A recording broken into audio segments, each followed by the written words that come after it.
Allahu Akbar, Allahu Akbar.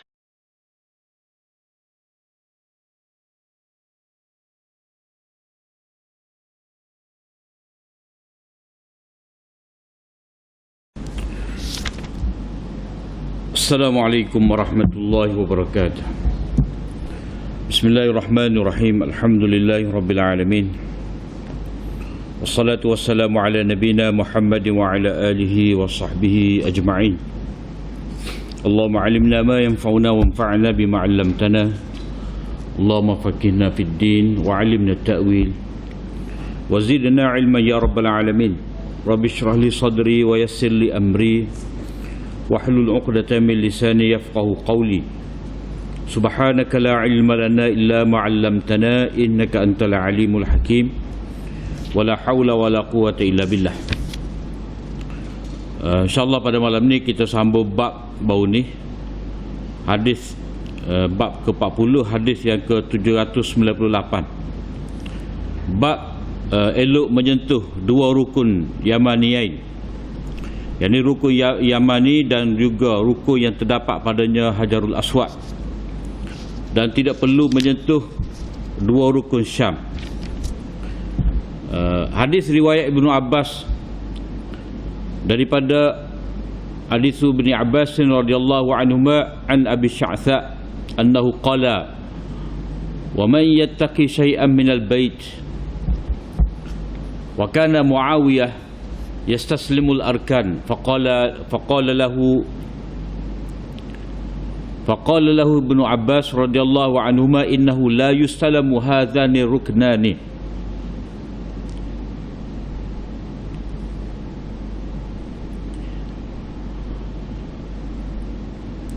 Hadis riwayat daripada Ibnu Abbas, iaitu cerita daripada Abu Sya'tha, kata dia, wa man yattaqi syai'an minal bait, maknanya tidak sepatutnya seseorang itu mengelak daripada menyentuh apa-apa bahagian daripada Kaabah.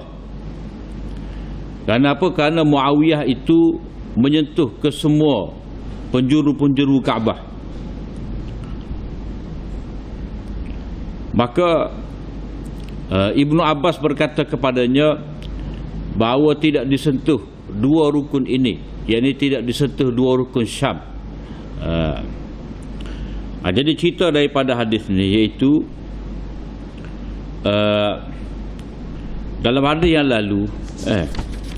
lalu Nabi SAW seperti yang diriwayatkan oleh Ibnu Umar ada menyentuh dua penjuru Kaabah. Ini penjuru yang terdapat padanya Hajarul Aswad dan penjuru yang menghala ke arah Yaman. Itu sentiasa disentuh oleh Ibnu Umar, tak kiralah dalam keadaan payah ke mudah. Kenapa? Kerana beliau melihat Nabi SAW menyentuhnya, maka dia tak tinggallah sunnah menyentuh rukun Yamani dan juga rukun Hajarul Aswad. Cuma hadis 798 ni berhubung dengan dua rukun Syam. Jadi di sini dia ada perbezaan pendapat. Kalau mengikut dalam riwayat ini, Muawiyah bin Abi Sufyan dia berpendapat bahawa semua rukun-rukun, semua bucu-bucu Kaabah itu perlu disentuh. Dia ada 4 bucu. Keempat-empat itu perlu disentuh. Dan dia kata laisa syai'un minal baiti mahjura, tidak ada satu pun bahagian daripada Baitullah ini ditinggalkan. Maknanya kesemua penjuru tu kita kena sentuh, kata dia. Itu pendapat dia. Tetapi Ibnu Abbas dia bantah. Dia kata hak Nabi SAW hanya menyentuh itu adalah rukun Hajarul Aswad dan rukun Yaman. Dua tu je. Jadi mengapa Nabi SAW menyentuh dua penjuru itu saja? Ini kerana Nabi SAW nak beritahu bahawa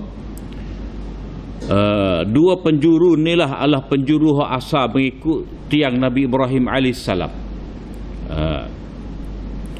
Jadi dua bucu lagi, hak bucu hak ada hatim tu ataupun hak ada lingkungan tu. Hak ujung dia macam D tu. Kalau kita tu macam D tu, dia panggil hatim ataupun hijir. Hak tu dibina setakat pinggang kita tu, itu tidak mengikut tiang Nabi Ibrahim, sebab Nabi Ibrahim buat dulu tinggi. Semua tu tinggi. Kenapa jadi separuh ni? Kerana orang Mekah pada waktu tu tak cukup belanja. Ceritanya bila banjir, ya, sebelum Nabi sallallahu alaihi wasallam menjadi nabi tu, lebih kurang Nabi umur 35 tahun gitulah, lebih kurang. Banjir mari. Jadi air aliran tu jatuh ke bahagian lembah Kaabah ni, menyebabkan dia punya asas-asas dia tu lemah. Jadi batu tu dia lari. Sebab asal dulu Hajarul Baitullah ni hanyalah dibuat dengan cara letak batu-batu. Letak batu-batu, bukan diperbuat daripada bata-bata. Jadi bila mari banjir dia nak utuh. Jadi perlu kepada pembinaan semula. Jadi oleh kerana nak bina semula ni, nak buat daripada batu-bata, perlu pada belanja. Tapi orang musyrikin Mekah tak cukup belanja. Sebab pada ketika tu ketua dia pesan, kena harta yang digunakan untuk bina Kaabah ni harta yang benar. Tidak boleh hasil daripada pelacuran, hasil daripada wak zalim ke orang, hasil daripada riba. Jadi peripung sakat tu boleh, tak cukup bajet. Jadi bila Nabi hanya menyentuh dua penjuru, Hajarul Aswad dan penjuru Yaman itu menandakan bahawa alik sana tu, itu mana bucu Syam ataupun satu lagi bucu Iraqi tu, itu bucu yang di tengah-tengah Kaabah. Jadi sebab itulah tak perlu disentuh. Jadi Muawiyah ni dia berpendapat bahawa disentuh tu kerana dia semata-mata Baitullah, perlu disentuh. Tapi sebenarnya Nabi hanya menyentuh bahagian yang perlu dia sentuh. Jadi isyarat di situ bahawa ya, penjuru yang disentuh itu adalah hak mengikut qawaid ataupun tiang Nabi Ibrahim benda. Hak lain itu tidak perlu. Jadi lepas daripada tu bila disebutkan hak apa dibuat oleh Rasulullah tu, itu cara dia, maka sahabat ni dia mudah je, dia tinggal selalu. Bila kata salah tidak tepat dengan sunnah, maka dia akan tinggalkan pendapat dia. Ini bab istihbabi taqbilil hajaril aswad fi tawaf. Ini bab sunat mengucup Hajarul Aswad pada ketika tawaf. Hadis Umar radhiyallahu anhu annahu jaa ila al-hajaril aswad faqabbalah faqala inni a'lamu annaka hajar la tadurru wa la tanfa walaula anni ra'aitu an-nabiy sallallahu alaihi wasallam yuqabbiluka ma qabbaltuka.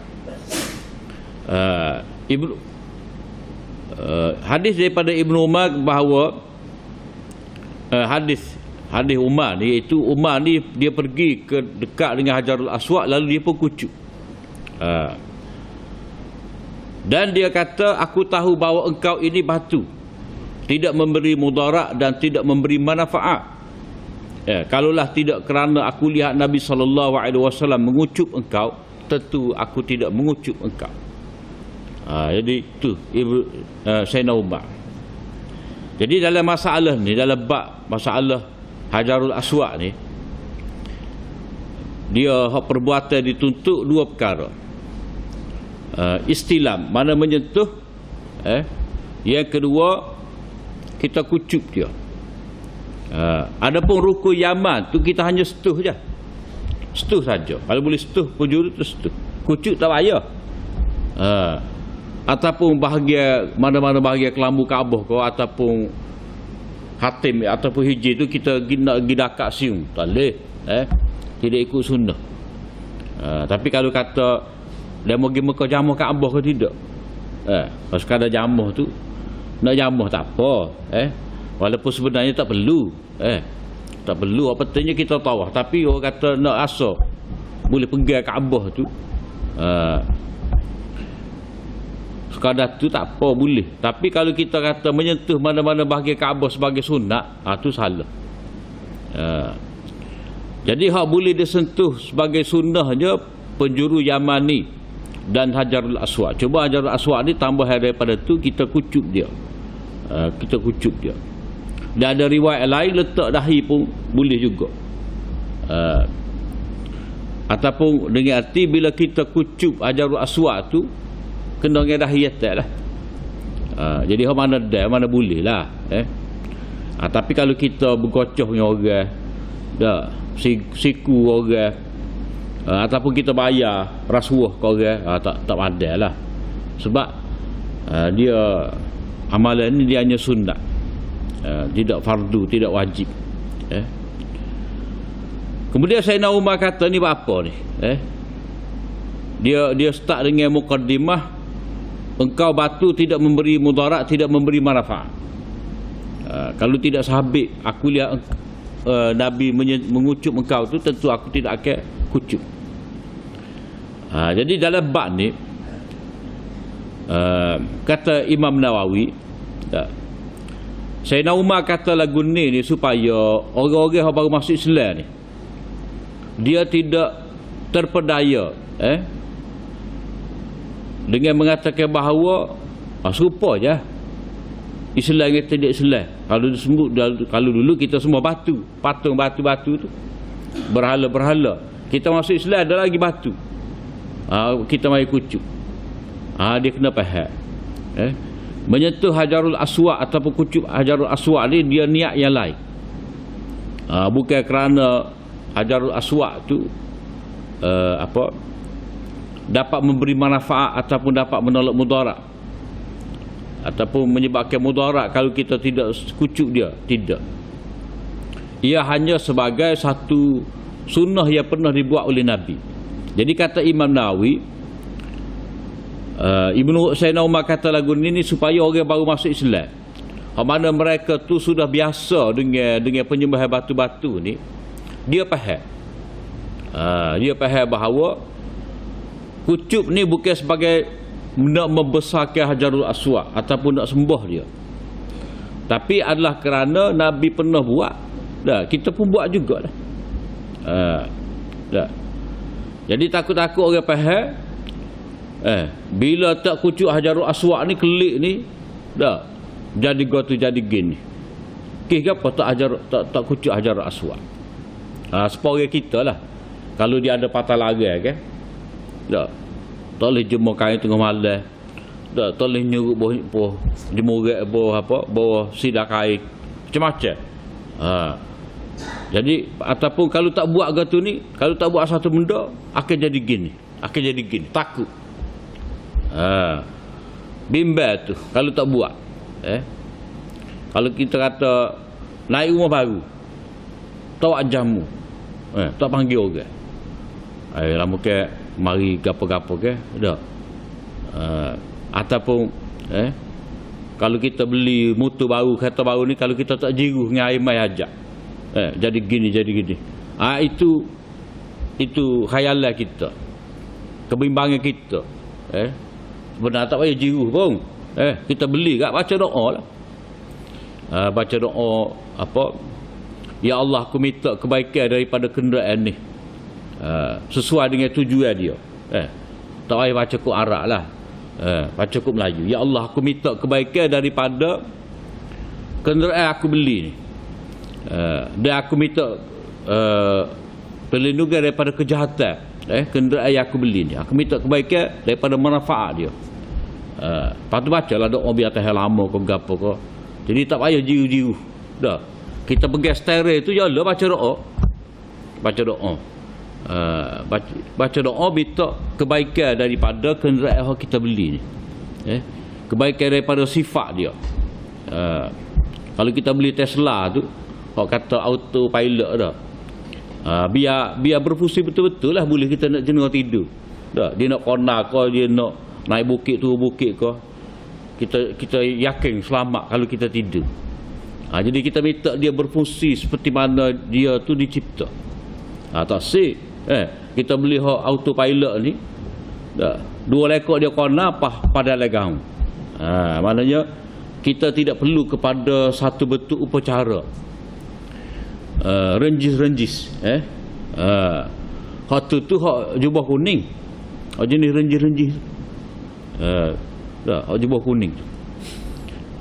Dalam dari segi amalan tak ada zaman Nabi tu ada sahabat beli unta, beli hima ke, beli apa ke bagi kepada Nabi mandi, tak ada. Jadi kita beli, kita doa, pergi steering tu jalan, pergi henda tu jalan, kita doa. Jadi kebimbangan ni hanya dicetuskan oleh manusia, yang dibisikkan oleh syaitan. Syaitan kata kalau mu tak buat ni gini. Jadi orang-orang dulu kalau mereka nak pergi mana-mana tak jamuh berhala, jadi pada tanggapan mereka tak akan selamat. Jadi Sayyidina Umar ni royak dengan suara yang nyata, biar orang lain dengar, tahu apa maksud menyentuh Hajarul Aswad. Bukan kita nak elak daripada mudarat, bukan kita nak manfaat daripada Hajarul Aswad. Kalau seterusnya jadi berkah, jadi hidup kita ni tenang, tak ada perlu kaitkan dengan apa-apa, sebab dia hanya batu, apa-apa beda. Jadi di sini kebanyakan pensyarah hadis kata Sayyidina Umar sebut lagu ni supaya kita betul-betul ikut sunnah Nabi. Hak mana Nabi buat kita buat. Tak perlu kita nak cari makna dia. Sebab apa Nabi buat. Tapi sebenarnya benda ni boleh kita fikir. Apa Nabi setuh tu, apa Nabi kucuk. Hak mudahnya itu kita boleh faham bahawa kalau kita nak tahu kesan Nabi yang ada, maknanya tempat ia pernah disentuh oleh Nabi. Patut Nabi sentuh tu dengan bahagia yang paling mulia, paling molek. Tak adalah Hajarul Aswad. Mana Nabi letak bibir dia di batu tadi, kemudian umat dia mari lepas pada dia, tak jumpa dia. Dah. Kalau mereka tu nak ada pertautan, ada hubungan dengan Nabi, maknanya kalau dia rasa kasih pada Nabi, mana tempatnya Nabi yang Nabi pernah jamuh sentuh, situlah. Di Hajarul Aswad tu lah. Supaya kita gawe lah mudah.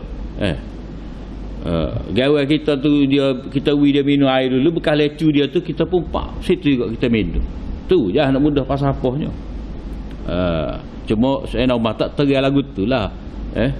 Tapi kalau kita nak cari satu tempat, satu benda, ya ada, betul Nabi setu, situ betul.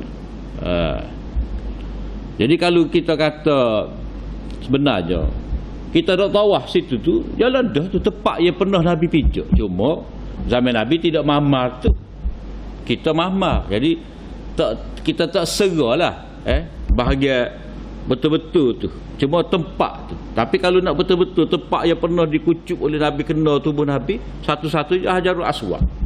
Kau ada kekal sapalan ni. Itu bagi kita nak ada satu perasaan lah. Jadi Nabi Ibrahim pun situ juga. Jadi Nabi Ibrahim ke, Nabi Ismail ke, Nabi SAW, kita pula situlah. Imam Syafi'i ke, Imam Malik ke, situlah ke kucup. Maka sebab itulah kita tak boleh pergi kucup tu makam Ibrahim tu, pergi dakak khabar, tak boleh. Jadi kena tahu juga di sini tempat yang kita diperintah supaya kucup ni adalah tempat yang ada waris daripada syarak. Waris daripada syarak kita kucup-kucup. Supaya kita faham. Setengah orang kita ni dia kucup batu nesar. Batu nesar ayah dia, mak dia tu, dia pergi pegang, nak kelik pun batu nesar. Tak perlu. Tak perlu. Itu bukan tanda dia. Tak. Kalau kita nak itu kak, ambil kain batik dia. Kain batik mak kita tu. Tak. Tepi pipi kita, ataupun baju kedah dia ke. Tak. Hak tu kenangan. Kalau hak batu-batu ni tak boleh. Sebab apa? Sebab dia akan mari lah. Kalau tidak kita, cucu kita, dia kira keramat ni, dia akan pergi kepada keramat lah tu.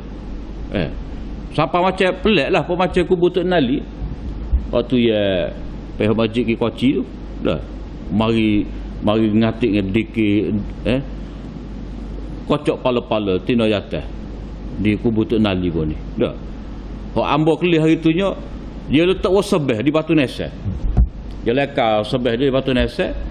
Tak tahulah bakal dia kelik tu boleh haura kali. Ada bekah batu kubur Tok Nali tu kelik ngatik bakal lain. Naik makam 14 lalu. Tu bagai karut lah kau. Percaya agapo tahu. Tak. Jadi itu bukan setakat bukan ajaran Tok Nali lah. Ajaran Rasulullah tidak lagu tu. Jadi kubur tu kita pergi berdoa untuk orang mati. Kita pergi untuk ingat pada kematian kita. Jadi tak lewat qasi qadah. Kemudian bab berikut ni, babu jawazit tawaf ala ba'ir wa ghairihi wa istilamul hajar bimihjan wa nahwihi lirakib. Ini bab harus tawaf di atas unta dan sebagainya, dan menyentuh Hajarul Aswad dengan tongkat dan sebagainya bagi orang yang berkenderaan. Hadis Ibn Abbas radhiyallahu anhuma qala tafa an-nabi sallallahu alaihi wasallam fi hajjatil wada' ala ba'irin yastalimu rukna bimihjan. Hadis daripada Ibn Abbas katanya Nabi sallallahu alaihi wasallam tawaf ketika hajjatul wada' di atas unta. Nabi menyentuh rukun, yang ni rukun Hajarul Aswad dengan tongkat. Mihjan ni mana tongkat hok ada pak megai rekok gitu. Mudah kan? Tongkat ni cara nak kait gapo-gapo lah macam Nabi Musa tu. Tongkat dia rekok tu senang nak eret gapo dah ujung dahar tu. Nak we makan pada kambing dia. Jadi di sini pertama sekali Nabi tawaf ketika Hajatul Wada' di atas unta. Hal ni nampak bercanggah dengan hadis kita baca baru ni. Dah, untuk 3 pusingan pertama berlari-lari anak kena ramat. Hal ni lagu mana? Nabi tawaf atas unta ni bercanggah ke tidak? Jadi kita kena ingat, ini tidak panggil percanggahan, ini keadaan yang berbeza-beza. Jadi tawaf ketika Hajatul Wada' Nabi buat ni berapa kali? Tu kena faham situ dulu. Nabi ni oleh kerana Nabi dia mari ni dia buat tawaf kudum dulu. Mungkin Nabi ni haji kiran, haji kapu. Jadi hak tawaf mula-mula Nabi tiba di Baitullah tu, itu orang panggil tawaf kudum. Macam dua rakaat tahiyatul masjid. Tawaf kudum. Jadi tawaf kudum seperti mana kita bincang itu adalah dengan cara kita ramal 3 pusingan pertama. Berlari-lari anak pada 3 pusingan pertama.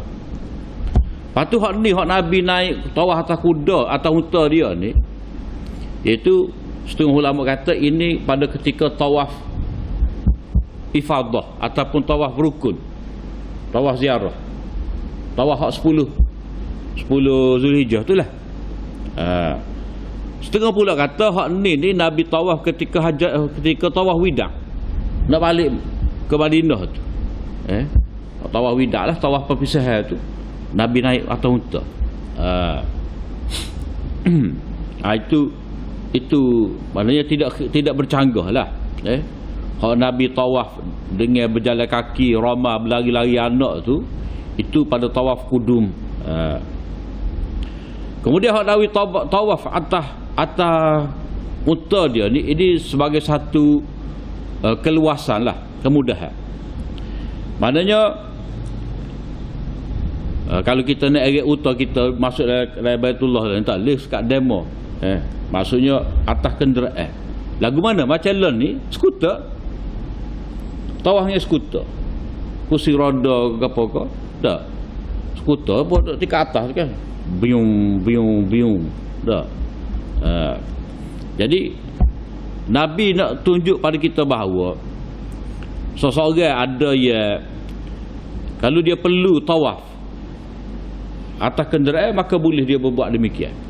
Hak asalnya memang tawaf jalan kaki biasa, Tapi ada keadaan orang tu perlu, ada hajat untuk tawaf berkenderaan. Jadi hajat Nabi di sini supaya umat dia tengok.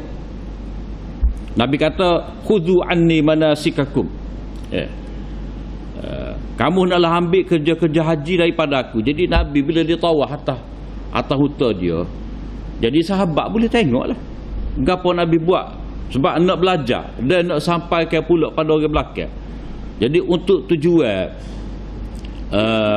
belajar, orang lain boleh tahu cara kaifiat buat haji ni, maka Nabi naik atas unta.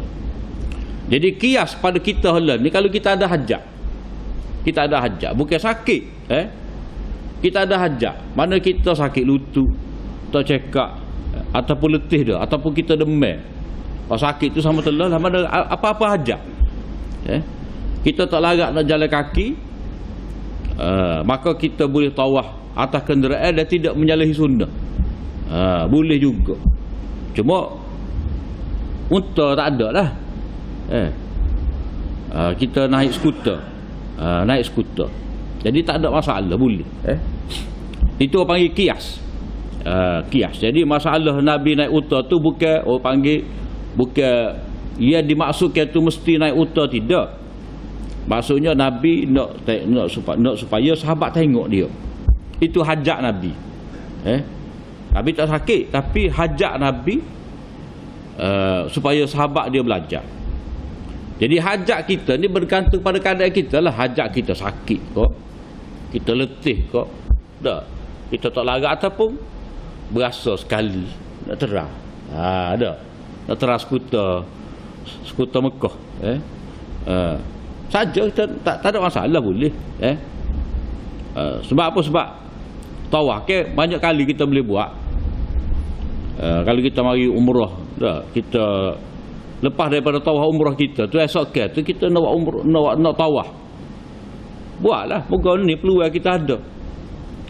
Kita tawaf, tawaf pukul 3 pagi ke, lepas subuh ke, pukul 8 ke, pukul 10 ke, nak zuhur ke, lepas zuhur ke, lepas isya ke, ikut kita tawaf saja. Tawaf saja RM70. Jadi kita ada pitih bayar skuter berapa, 50 riyal ke, boleh. Tidak salah. Tidak semestinya orang tu sakit, tapi boleh atas dasar hajat.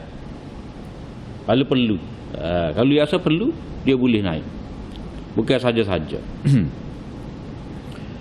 Kemudian hadis berikutnya, hadis Ummi Salamah qalat syakautu ila Rasulillah sallallahu alaihi wasallam anni ashtaki tufi min wara'in nas wa anti rakibah. Fatuftu wa Rasulullah sallallahu alaihi wasallam yusalli ila jambil bait yaqra'u bit-tur wa kitabim mastur. Hadis daripada Ummu Salamah, bini Nabi. Aku mengadu kepada Nabi sallallahu alaihi wasallam, aku sakit. Jadi Nabi kata tawaflah. Di belakang orang ramai dalam keadaan engkau itu menunggang, pada naik binatang, ikutlah hema kau, kuda kau, unta kau. Aku pun tawaf lah. Maknanya Nabi memberi panduan kepada Ummu Salamah ni, kalau kita nak tawaf dengan kenderaan, jadi kita kena tawaf jauh sikit daripada orang. Itu maksud dia. Kalau lah ni kat skuter tu tingkat atas lah. Kalau saya bukan mataf bawah tu, mataf tu tak boleh. Setengah orang tu dia tolak kursi roda. Bagi kita tak patut. Sebab apa? Dia tepuh kita sakit kalah. Tak sesuai. Jadi dia kena hak kursi roda ni kena jauh sikit. Ni duduk dekat ni. Tengah orang duduk sibuk, dia kau rapat tu orang ramai orang. Kalau hak ujung-ujung tu tak ada. Jadi sepatutnya orang hak berkenderaan ataupun hak nak guna kursi roda ni, dia kena duduk tepi jauh pada orang. Supaya apa? Supaya dia tidak mengganggu, tidak membahayakan orang.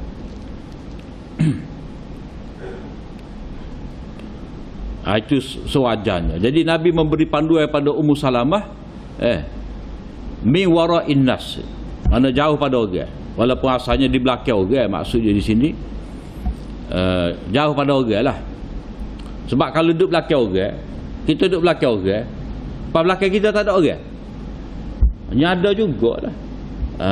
Ada. Jadi dia kena duduk jauh. Mana paling kanan sekali. Memang patut pun. Sebab apa? Sebab orang yang berkenderaan ni dia tak penat pada. Jadi tak apalah dia buat bulatan lebih besar lagi. Ada. Orang yang jalan kaki ni, omolek dia perapat dekat Baitullah. Mudah sikit, cepat habis pusingnya. Dah. Kalau kita duk main hok ala kujun tu, boleh tahan pusing lah orang lain.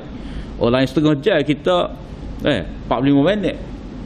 Jadi orang hak berkenderaan ni dia perlu pergi jauh sikit pada orang supaya tidak mengganggu.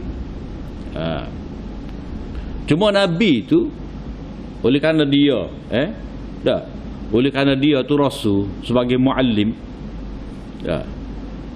Jadi Nabi duduk dekat lah. Nabi duduk dekat tu hak ni. Yastalimu rukna bimihjan. Maknanya ujung Nabi oleh kerana duduk atas unta dia, bila sampai ke Hajarul Aswad tu Nabi tak turun untuk sentuh. Tapi Nabi Allah tukar dia. Memadai. Tapi tidaklah ambil tukar tu siung dah. Seperti kita sebut tadi lah pada minggu lalu. Istilah sentuh Hajarul Aswad ni, dia sentuh saja, tidak kata ada sentuh saja. Jadi kata Ummu Salamah, Nabi SAW sembahyang di tepi Baitullah. Biasanya dekat dengan maqam Ibrahim lah. Wattakhidhu min maqami Ibrahim musalla. Kamu jadikanlah maqam Ibrahim tu tempat kamu sembahyang. Jadi Nabi sembahyang di tepi Kaabah dan membaca bitur, surah At-Tur. Wat-tur wa kitabim mastur fi rakim mansyur wal baitil ma'mur was saqfil marfu'. Nabi baca At-Tur. Sebab apa baca At-Tur ni? Dia ada kesesuaian. Wat-Tur demi bukit Tur. Mana demi bukit yang mana Nabi Musa terima wahyu situ. Wa kitabim mastur, dan kitab yang tertulis. Maknanya kitab wahyu Allah Ta'ala ni perlu ditulis fi rakim mansyur, dalam kulit kijang yang dijadikan sebagai mushaf. Fil baitil ma'mur, di rumah yang dimakmurkan, sentiasa dikunjungi. Mana Baitul Ma'mur tu Baitullah, Kaabah. Maknanya merujuk pada keadaan Nabi ia baru selesai tawaf fil baitil ma'mur. Kemudian bab berikut ni, babu bayani anna sa'ya baina Safa wal Marwah ruknun la yasihul hajj illa bihi. Ini bab sa'i di antara Safa dan Marwah itu adalah satu rukun, tidak sah haji tanpa melakukannya. Hadis Aisyah radhiyallahu anha an Urwata annahu qala qultu li Aisyah radhiyallahu anha zaujin Nabi sallallahu alaihi wasallam wa ana yawma idzin haditsus sin ara'aiti qawla Allah tabaraka wa ta'ala inna as-safa wal marwata min sya'airillah faman hajja al-baita aw i'tamara fala junaha alayhi an yattawafa bihima fala ura ala ahdin syai'an alla yatawafa bihima. Faqalat Aisyah kalla law kanat kama taqulu kanat fala junaha alayhi alla yatatawafa alla yatawafa bihima.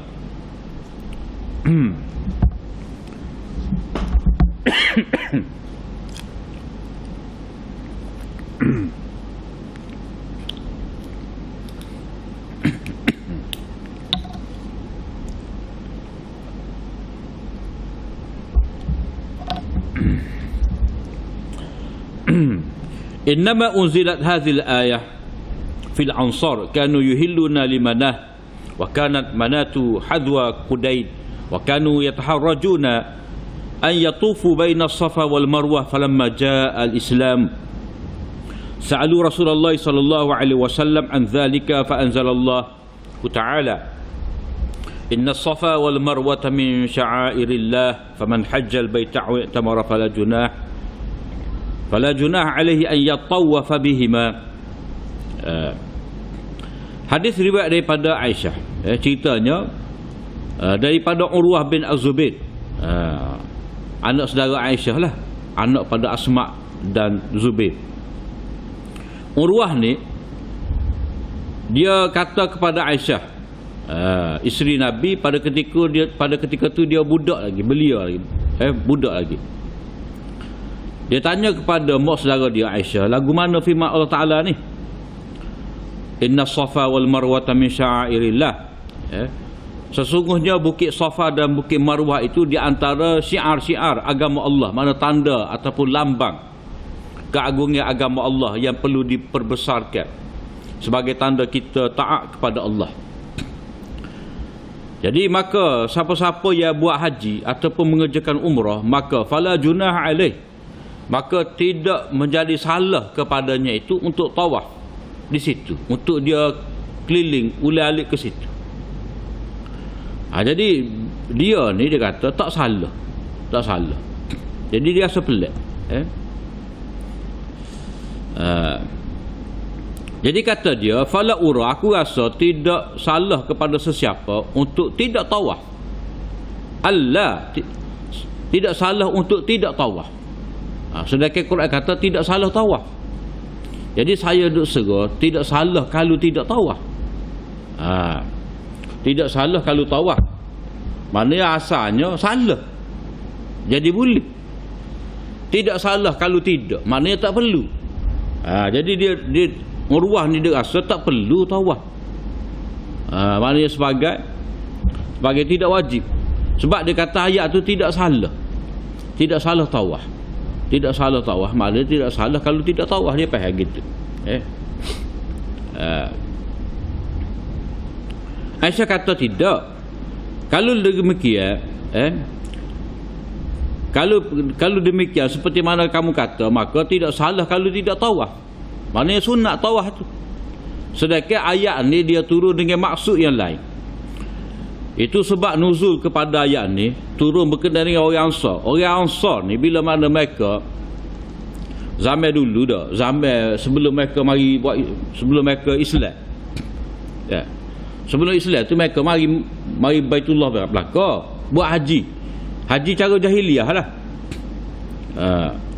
Jadi mereka berihlal menyebut nama Manak.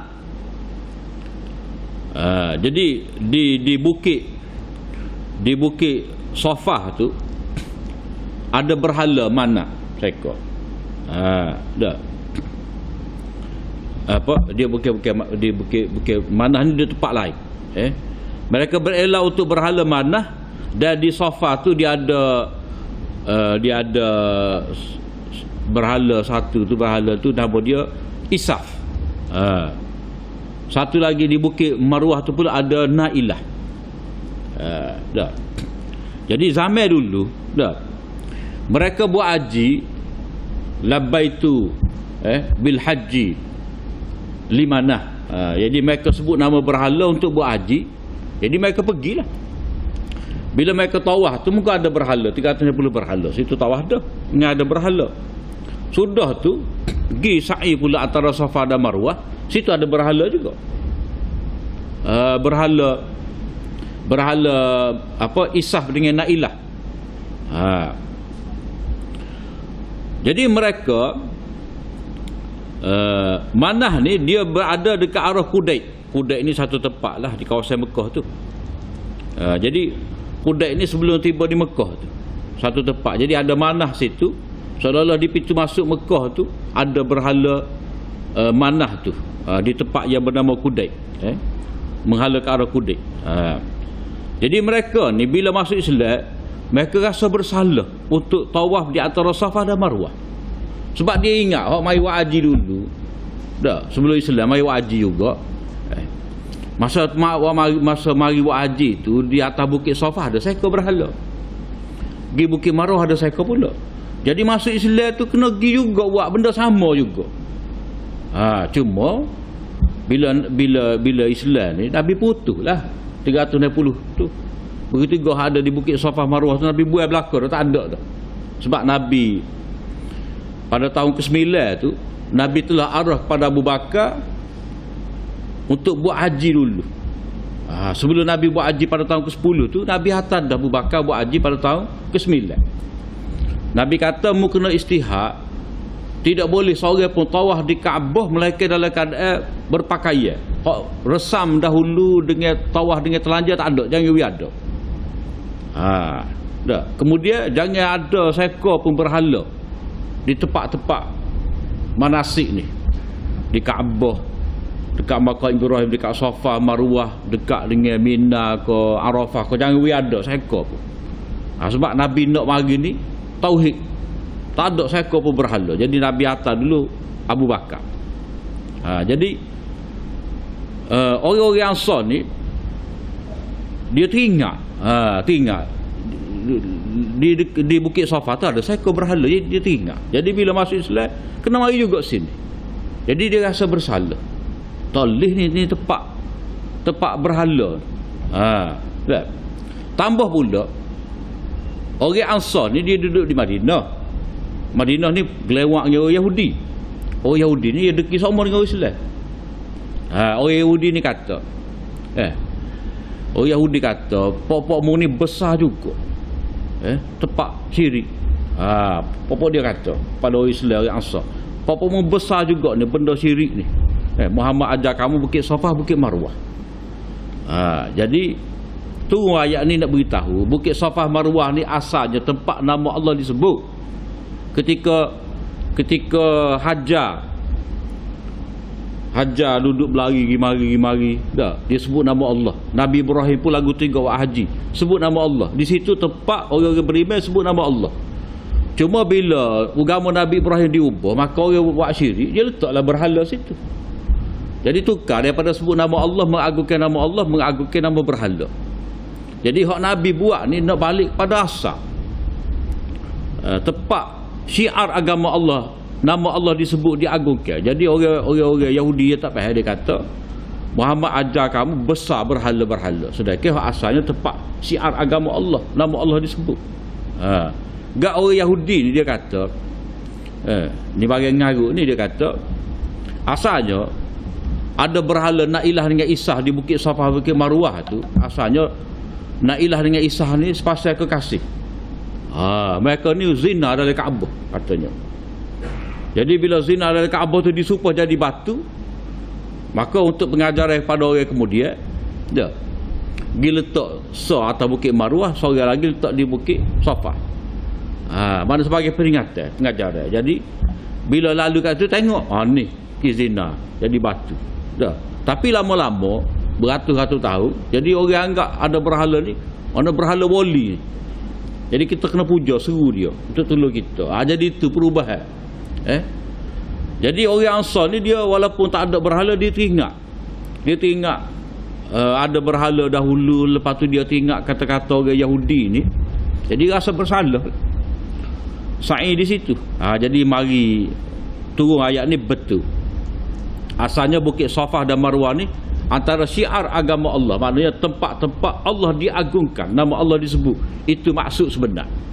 Jadi kita boleh faham di sini, kita pergi tempat-tempat kita wajib manasik ni, sama ada wukuf di Arafah ke, bermalam di Muzdalifah ke, kita melontar di Mina ke gapo, ini adalah tempat-tempat untuk nama Allah disebut, diagungkan, nama Allah diingati. Itu maksud syiar agama Allah. Cara nak ingat Allah, maknanya maksud syiar ni dah ada benda ni kita dapat agungkan Allah. Orang kata rasmi sikit. Macam masjid sebagai syiar agama Allah Ta'ala. Jadi bila ada masjid, kita mari semaya. Azan sebagai syiar, sebab dia menyebut nama-nama Allah. Itu maksud syiar. Tapi kalau kita ambil lakaran capa, kita kata tu tak boleh akak sebagai syiar. Lakaran capa tu sebenarnya tujuan untuk kita kenal lagu ni rupa bentuk selipan Nabi, sekadar tu je. Bukan kata ambil tepek di piyah, di jubah ke gapo ke di gapo. Ada tu orang kita mari cak rekod mana tak tahu. Jadi kena faham molek dalam bab syiar agama Allah Ta'ala ni. Safa dan Marwah ni adalah tempat di mana Allah Ta'ala diingati, diagungkan, dibesarkan. Supaya orang beriman dia mari ataupun dia tiba di situ, maka dia agungkan Allah Subhanahu Wa Ta'ala. Itu konsep syiar sebenar.